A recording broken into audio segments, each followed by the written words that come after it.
Olá, eu sou o professor Moa, tudo bem? Vamos falar um pouco sobre matemática e o tema de hoje é análise combinatória. E dentro da análise combinatória, vamos pegar hoje o princípio fundamental da contagem, que é relativamente simples, mas tem gente que se atrapalha um pouco. Para você entender, vamos pegar um exemplo bem fácil. Aqui, ó, eu tenho uma sala com 5 portas.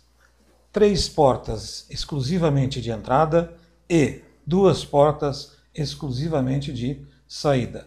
E a questão aqui, ó, é a seguinte: de quantas maneiras eu posso entrar nessa sala por uma porta de entrada e depois sair dessa sala por uma porta de saída? Quer pensar nesse caso? E aí, quanto você acha que vai dar? Como fazer? Bom, você pode fazer da seguinte maneira. Tem gente que pensa assim, ó, eu vou estruturar isso aqui. Colocar portas de entrada, vou chamar de E1, E2 e E3. E as portas de saída, vou chamar de S1 e S2. Para descobrir quantas chances eu tenho para entrar na sala e depois sair, eu posso escrever todos os casos. Entrou pela porta E1, sai pela porta S1. Se eu entrar pela porta E1, eu ainda posso sair pela porta S2. Se eu entrar pela porta E2, posso sair pela S1.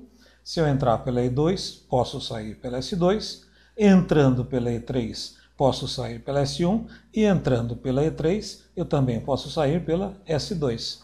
Aqui eu tenho 1, 2, 3, 4, 5, 6, 6 possibilidades. São justamente os 6 casos. E aqui, ó, eu estou escrevendo todas as 6 situações. Isso daí é o mesmo que contar no dedo, né? Contar no dedo é fácil. Então, contar no dedo é uma das possibilidades de contagem. Mas existem técnicas mais sofisticadas. E hoje a gente vai ver o princípio fundamental da contagem. Então vamos ver como é que isso daqui seria com o princípio. Ou, num primeiro momento, vamos ver como que originou a ideia do princípio. Vem da ideia de árvore. O que é isso de árvore? Olha lá, eu vou ramificar aqui, ó, as possibilidades de entrar na sala. Posso entrar pela E1, ou posso entrar pela E2, ou posso entrar pela E3. E depois, estando lá dentro, posso sair pela S1 ou sair pela S2. Em cada um dos casos, eu tenho 2 possibilidades de saída. Pronto, essa minha árvore aqui está ramificada com todas as situações. Veja, eu tenho aqui, ó, todos os 6 casos que você viu antes naquele exemplo. Se eu for encontrar aqui, ó, as possibilidades, uma delas, entrou pela E1, saiu pela S1, é esse ramo aqui da árvore. Entrou pela E2, saiu pela S2, é esse outro ramo da árvore. Ou seja, cada ramo dessa árvore é uma daquelas possibilidades iniciais. E aqui, ó, no extremo da árvore, a gente chama de folhas, você pode simplesmente contar as folhas da árvore, que você já tem o total de possibilidades. 1, 2, 3, 4, 5, 6 possibilidades. Agora, e se o problema fosse maior? Se fosse um problema com 900 ramificações, você não ia construir uma árvore com 900 ramificações, né? Então, como você vai fazer? Aqui, ó, basta você fazer o seguinte, verifique aqui, ó, quais são os níveis da árvore. Essa árvore, ela tem 2 níveis. Esse aqui é um deles e esse aqui é o outro.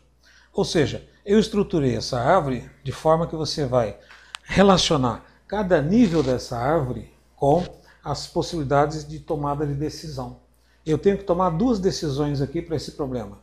Por qual porta eu vou entrar e por qual porta eu vou sair. Portanto, se eu entrei pela E1, eu tenho 2 possibilidades de saída. Entrei pela E2, também. O primeiro nível, eu vou estruturar aqui, ó, entrada. O segundo nível, ali, saída. Quantas chances eu tenho para entrar nessa sala? 3. São essas 3 possibilidades descritas aqui na árvore. E1, E2, E3. E para cada uma destas, eu tenho 2 chances de saída. Aqui, 2 chances, ali, 2 chances. Para cada uma das 3 chances de entrada, eu tenho 2 chances de saída. Número total, 3 vezes 2, 6. Esse princípio também é chamado de princípio multiplicativo. Justamente por isso, você vai acabar multiplicando as possibilidades de contagem de cada um dos procedimentos. Um detalhe importante que a gente vai ver agora nos exercícios. Grava o seguinte: os procedimentos de tomada de decisão são a chave para o problema. Aqui nesse caso, você tem um problema onde eu poderia pensar na estrutura física, portas de entrada, portas de saída. Mas não é isso que importa. O que importa são os critérios de tomada de decisão. Eu tenho duas decisões, por qual porta eu vou entrar e por qual porta eu vou sair. Veja aqui nesse exemplo também. A questão seria a seguinte: no nosso sistema de numeração, quantos números existem? Quantos números existem com 3 algarismos? Quantos números de 3 algarismos existem? E agora? Consegue pensar nisso? 3 algarismos? Como que é isso, Moacir? Olha, 3 algarismos, vamos pegar um exemplo aí. Quando você tiver dúvida do que fazer, a melhor coisa é você pensar em exemplos. Então, 237 é um exemplo possível? Sim, tem 3 algarismos. 434 é um número possível? Sim, tem 3 algarismos. Mas alguém poderia dizer, está repetindo o algarismo 4. Mas pode repetir o algarismo 4? Ou não pode? Em algum lugar do texto está dizendo que não pode? Então, regra número 1. O que não é proibido é permitido. Então, não está proibindo repetição. Então, pode repetir. E se eu pegar o número 73, serve esse? Aí alguém vai dizer, não, professor, 73 tem só 2 algarismos. 73 tem só 2, porque se você colocar 0,73, é o mesmo que colocar 0,073, ou seja, os zeros à esquerda não são significativos. Portanto, você não pode começar com 0. Então, essa daqui está fora. Então, é assim, tentando colocar possibilidades que você vai verificando todos os detalhes do problema. Bom, para decidir aqui, como é que eu posso fazer isso?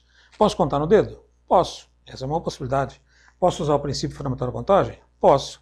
Como é que seria contando no dedo? Olha lá, qual o primeiro número que você vai contar?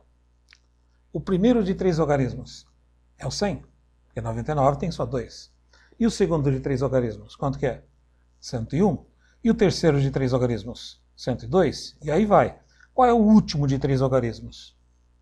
999, porque 1000 passou. Então, se você contar no dedo 100, 101, 102, uma hora chega no 999. Mas você também pode fazer o seguinte. Eu posso verificar quantos números existem entre 100 e 999, incluindo os extremos. Como assim, incluindo os extremos? Pensa aqui nesse cantinho. Entre o 7 e o 9, quantos números existem, incluindo os extremos? Ou seja, incluindo o 7 e incluindo o 9.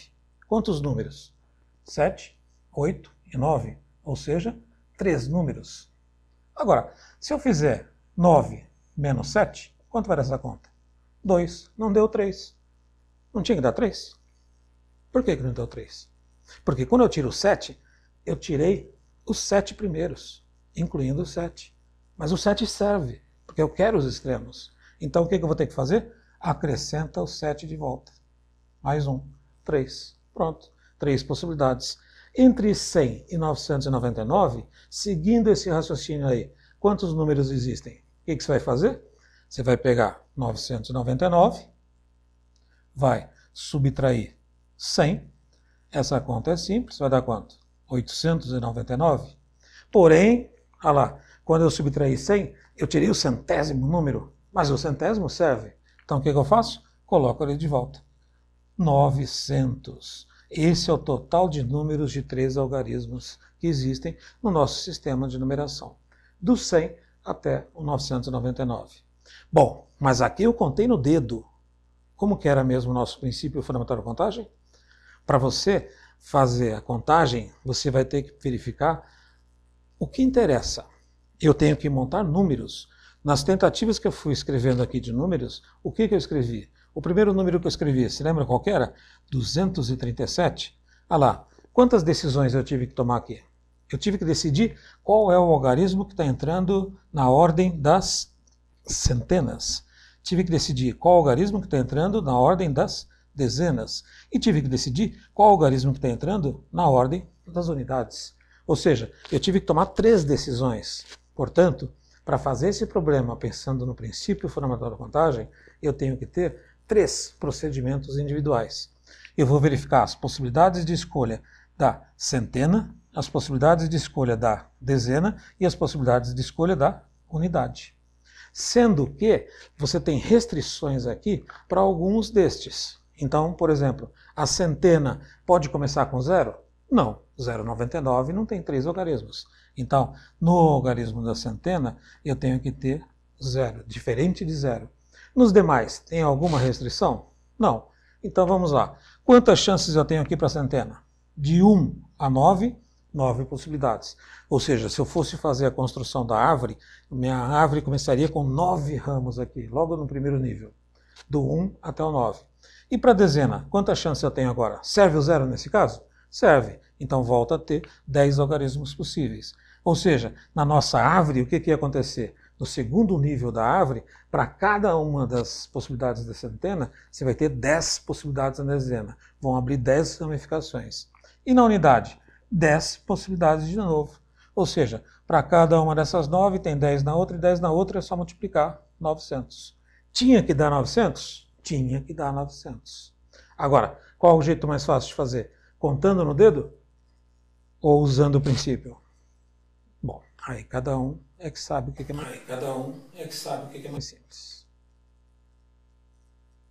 Tudo bem?